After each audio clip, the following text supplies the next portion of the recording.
Right, welcome everyone to the first in our series of podcasts on high performance talent. And I'm joined today by my wonderful colleague, Dr Sukhwant Bal. Sukhwant is a business psychologist and has spent the last 25 years of his career helping clients to develop and engage talent at all levels, particularly working with leadership teams. Thanks for having me. I'm delighted to be here. We're going to be looking at high performance talent and high performance cultures, and really the importance of developing top talent and nurturing that within the workplace. So perhaps we can start with the question of what is high performance and what does high performance talent mean to us at Ames? So for me, I think it is about redefining what high performance is. In too many organizations, high performance means those individuals in the top right-hand quadrant when it comes to the 9-box matrix. So high on performance and high on potential. And typically that's about 10% of the population within an organization. So it begs the question, what happens to the other 90%? Are they not talent? And how do they see themselves and how do they perceive themselves? I think is a really important question.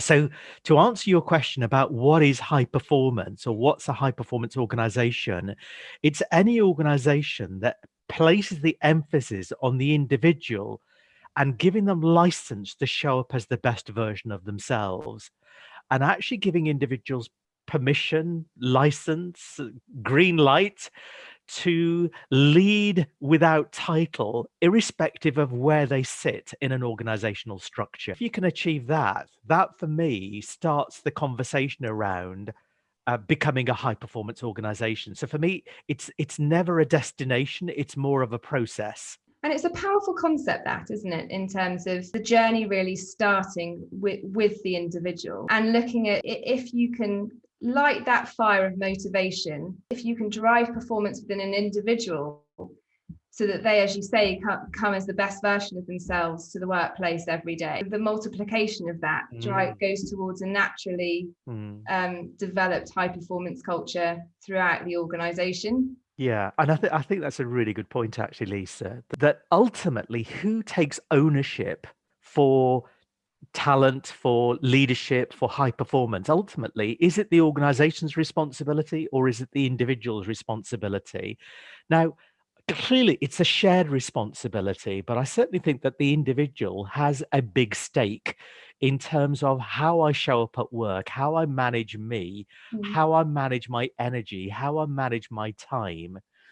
And you make reference to a couple of really strong points there about high performance has a lot to do with personal motivation. And for a lot of individuals, they are clear about what demotivates them at work, but they're less clear about what motivates them at work. And I think that's a really important starting point for any organization, is helping individuals identify where are my God-given talents, where are my strengths, where are my capabilities, what comes naturally to me, and actually having those conversations, whether it's a line manager who happens to be a brilliant coach, and unfortunately that's quite rare, I think, in a lot of organizations, or at least it's providing individuals with the space and the time to focus on those sorts of critical questions, because we know that money is not a motivator. We know that if you believe you are paid below market value, it is a demotivator. But if you believe you are paid above market value, then in fact it isn't a great motivator. It becomes your new normal. So if money's not a great motivator, then it's really important that we help individuals identify their intrinsic motivators. There's been a lot of dialogue recently, which I found really powerful, about the fact money is not really the ultimate motivator. Look at sort of extremely successful people, and I think what's been a sort of key running theme is that actually they've got the most satisfaction from is that journey that they go on, that the little achievements, the constant progress, bringing the best of themselves every day, that has provided more of an overall happiness and satisfaction, and therefore continue to increase their performance. Two things you've just said there that are really significant that we shouldn't lose sight of. So the first thing is really about the difference between busyness at work and productivity at work. And Mm. there's a huge world of difference between the two. And there's a wonderful book called The Progress Principle, a Harvard publication by Amabile and Kramer. And the authors contend that they asked professional individuals to keep a diary over a year to track times when they were motivated at work and times when they were demotivated at work. And ultimately, the big difference came down to, do I make progress on a daily basis on a big ticket priority? So we live in a world where of distractions, where anybody halfway around the world can send you an email or send you some information or a request for information that scuppers your plans for the day. So one of the key challenges then around sort of high performance and being motivated at work is actually the feeling that I can make progress each day on something that really matters, Yeah. as opposed to being consumed by the urgent stuff like emails, report writing, requests for information. And Mm. we live in a world of almost overwhelm that actually, if you wanted to fill your day with tactical stuff, you could. There is no shortage of work to fill your hours. Mm. And so I think what high performance organizations and individuals do is they ring fence a portion of their day, whether it's 60 minutes a day or 90 minutes a day, but they ring fence it for focusing on value adding, high important, purposeful, meaningful work where Mm. they believe it's making a difference to someone, making a difference to the customer, making a difference to your consumers, making a difference to the organization. And they get a sense of pride, they get a sense of deep self-worth as a result of focusing on that work. There's two sides of that coin, isn't there? So there's, on the individual side, there's the process of really understanding what those drivers are for yourself. What do you value? You know, going through that journey of self-discovery, which it's hard to find the time to do that, and it's also difficult to know how to go about doing that. And then on the other side, you've got an organizational perspective, recognizing that in individuals, and as you say, allowing them the time to explore that and to dedicate themselves to raise their overall motivation. And I think that's a really fair point. And before we lose it, I think it's worth just acknowledging then that when it comes to high performance, what is it that organizations could be doing at a very practical level Mm. to sort of really help individuals address a lot of the things that you've just talked about around their personal motivation, about making a difference, about doing meaningful work, and about individuals just being so busy. Mm. How do they get the headspace and the bandwidth and the time to have those sorts of conversations? So more and more organizations are getting it turned on by the idea of creating a coaching culture, which means that they can get coached by anybody, and it isn't just the responsibility of a line manager. But the key part of any coaching conversation is it is a conversation about something that matters to you, something that is important to you. Mm. So as peers, for example, you and I would think nothing of having a regular weekly conversation where I could be coaching you on, so Lisa, what's your level of motivation on a scale of 1 to 10 this week? And what more could you be doing? And what's impeding your motivation at the moment? And what are some of the things that you could be doing to change your circumstances? Yeah. As opposed to, in too many organizations, there is a tendency for individuals to think, actually, my motivation isn't in my own hands, and Mm. it's the obligation of my line manager or the HR function or somebody else to take care of my motivation. Yeah. And if you can create that coaching culture and the emphasis is all about personal ownership and personal accountability, you can start turning the tide, and you can also start shaping your culture. How can they work towards this ultimate state of high performance, which you've referred to as the flow state? Yeah. So there is a journey around asking individuals within an organization a whole series of questions on a regular basis, and having the forums where they can either be coached, where they can have those conversations, where they can share their thinking, and perhaps even create learning communities within an organization. And the learning communities are nothing more than individuals posting their ideas and posting their thoughts about how we can support each other to show up each day as the best version of ourselves. But it always starts with a question, a nudge, and then having the opportunity of having those conversations, whether they are formal conversations or informal conversations. So just imagine if over the next month, every meeting that individuals are having, whether it's an online meeting, a Zoom meeting, a virtual meeting, a face-to-face meeting, started off with individuals sharing something about an experience they had over the last week or the last month about where they were able to make a difference, or something around sharing a success story, or something around how they challenged themselves or how they stretched themselves.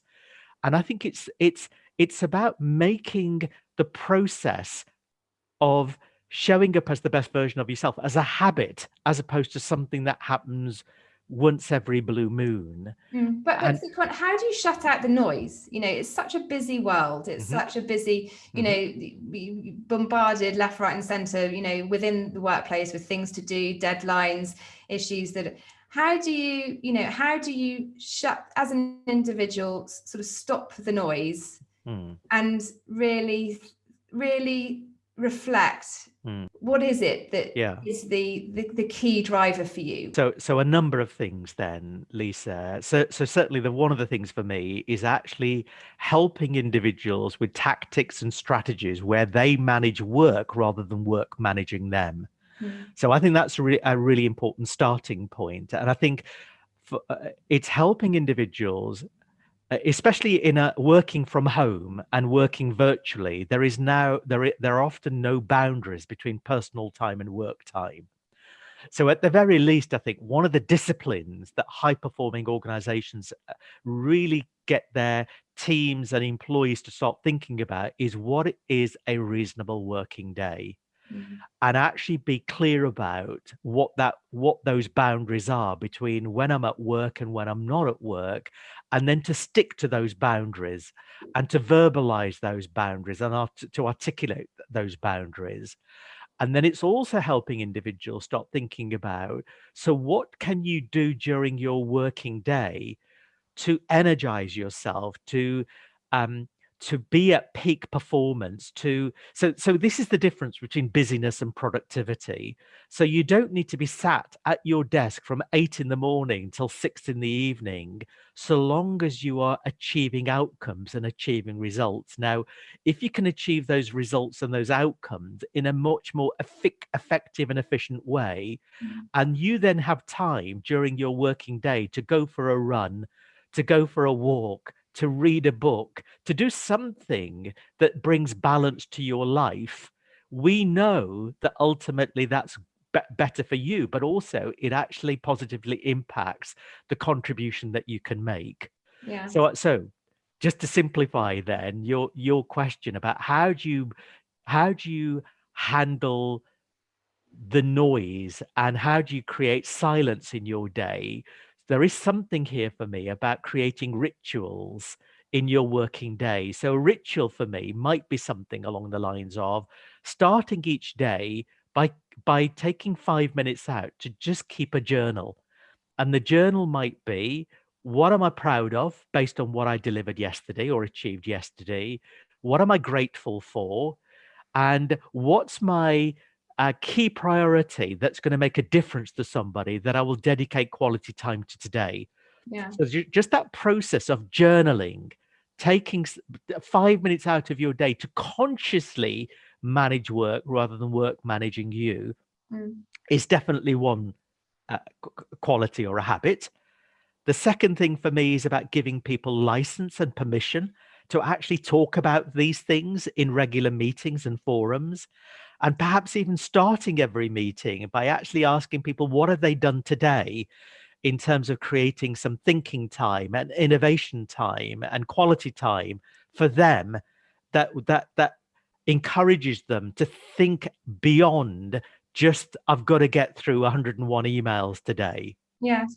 And let's make the link then between that heightened level of satisfaction, I guess, on a personal level, or that renewed motivation, you know, from having that time out to rethink, from having that time to dedicate towards what you feel adds value. What's the link then between an individual enabling themselves to do that, or being enabled to do that, and their overall performance within the workplace? I think part of it comes down to, and it's a subject that's not often talked about in the work environment, but it is about happiness at work and well-being at work.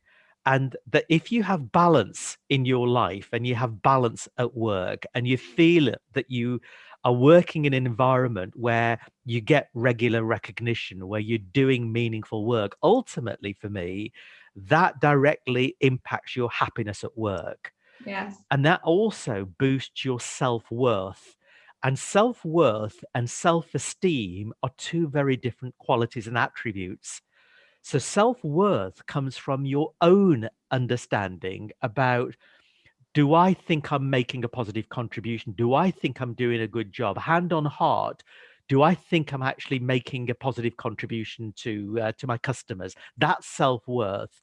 Yeah. Self-esteem comes from an external reference point. In other words, somebody else has given me some positive feedback, or somebody else has given me some recognition. Now, the downside of just relying on self-esteem is that you then have to wait for somebody else to give you that positive recognition. Yes. Whereas self-worth, obviously something that comes from within. Now, once you've got that you made reference earlier on to flow state, and what is flow state and how do you get into flow state? So flow state is where you get so absorbed and so lost and so engrossed by some aspect of your work that you just lose track of time. I think, like any skill, the more you practice it, the easier it becomes. And individuals often find themselves in a flow state almost by accident. So it's so engrossed by something because it plays to their strengths. They can see that it's making a real contribution to the organization or to a customer or to somebody. And I guess the thing that ultimately defines flow state is that it's you're operating at a subconscious level rather than a conscious level. So when you're operating at a conscious level, it means that you are consciously having to process and consciously having to think about what I'm doing. And clearly that takes a lot of brain power to consciously work on something. It's exhausting. It's tiring. You can't sustain it. But the point with flow state is, because two things are so closely aligned, which is your personal motivation and your strengths are so closely aligned, you then don't consciously have to think about what you're doing. And therefore you can be much more creative. You can be much more innovative. So artists and engineers often talk about a flow state, and athletes talk about flow state, because it's the perfect segue. It's the perfect marriage between their capabilities, their strengths, and their motivation. You can replicate that in a work environment by getting individuals to, first of all, be clear about, so what ultimately gives work meaning? How do you see your purpose? And rather than that being a very abstract concept and it being something that's left at 30,000 foot, I think it is important that individuals are able to have those conversations and really clarify for themselves, in my role, how do I contribute to the organization? How do I make a difference? How do I actually, to whom am I offering a service, and to whom am I being of service and being of help? And when you start working that through and then be clear about, and what are my signature strengths, and having some feedback and having some validation from other people about what your signature strengths are, then you can help individuals start thinking about, so how can you recreate those moments in your day? And we call them islands in your day. So how can you create those islands in your day where you know that you're going to be doing meaningful work? It motivates you and it plays to your strengths. But how do you actually schedule that in your calendar where you clear the distractions, you clear the noise, you put your phone on airplane mode, you sort of manage your emails so that they're not in front of you, Yes. and you just create those 90-minute, 60-minute islands each day where you can then get into flow state. Yes. And it's interesting as well. I think you're exactly right in terms of, to achieve that requires a lot of self-knowledge about what your strengths are. And obviously that can come and should come through feedback and engagement on that side. But I think it can be complemented by the coaching as well, can't it? I know that's a lot of what you do, is to help people see what their key strengths are, because it took me a long time to work out what my own strengths are. Yes, and so I think it comes back to one of your very earliest questions about, so what defines high performance and what does a high performance organization look like? And I think one of the defining features is that they are feedback rich environments. But if I shared with you, Lisa, can I give you some feedback? Your natural instinct is, my goodness, what have I done wrong? And I think that's a key part, that we've got to disassociate that feedback means, let me tell you what you've done wrong. So feedback here is about acknowledging what people do well, what their strengths are, what their capabilities are, what people value about them, what their peers value about them. But those conversations can't be just at a performance review or a mid-year review. It has to be a regular conversation, both at a team level and at an individual level. And I think that's what coaching cultures do. Coaching cultures make it okay for individuals to give each other feedback, and to, at the end of each project or at the end of each assignment, to review, what did we do well? What did we learn? How can we build on this? And that's always the starting point. What did we do well and what can we learn from this, as opposed to what do you need to improve? Yes. I think it's really impactful, the distinction that you drew between self-worth and self-esteem. And I think that coaching culture, that coaching environment, that true engagement really feeds the self-worth, doesn't it? And I think, you're right. I think that if that self-worth is built up, then people will be more motivated, dedicated towards what they do, bringing the best version of themselves, because they understand that self-worth and where it fits in the bigger picture. And Lisa, I'd say that there's almost a something perhaps even more profound than that, in terms of the impact that it can have. And for me, a couple of years ago, I was working for a particular organization where the chief exec stood up, and it was almost like a town hall meeting. They had the conference of something like their top 200 leaders. And the individual was the chief exec was just lamenting at how slow they were at implementing change. There was a roving microphone going around, and the chief exec said, "So can anybody help me understand why we are so slow at implementing change? And our competitors seem to be much more fleet of foot." And this individual said, something I've never forgotten. He said, well, with their hand slightly shaking and in front of 200 of their peers, said, in this organization, you can go from hero to zero overnight. So you can be a star performer, you make one slip up and you become yesterday's person. So the chief exec said, okay, even if that were true, he said, what impact is that having on everybody? And this is the line that I've never forgotten. He said, we're all turning up to work to play, not to lose, rather than playing to win. Yeah. And so obviously with the sort of fear on the back, you don't have the lateral room to really explore, to grow, to push the boundaries of what you can do, because you're always trying to tread the line. Well, exactly. And I think it goes back to one of your earlier points, that why does it matter if an individual doesn't place priority on showing up each day as the best version of themselves? Because ultimately how I show up rubs off on you. And if you can see that I am highly engaged and highly motivated, it challenges you to also think about, am I doing enough to focus on my own strengths and making a difference and making a contribution. In other words, your idea of the compound effect is ultimately how high performance cultures begin. Yes. They rarely happen top down. They invariably happen by individuals role modeling the right behaviors, even when they believe they're not being watched. And then that sets the tone for the rest of the organization. So just imagine the impact if enough people turn up to work with the mindset of playing to win as opposed to playing not to lose. So playing not to lose means that I color within the lines. Playing not to lose means that I stick to my job description.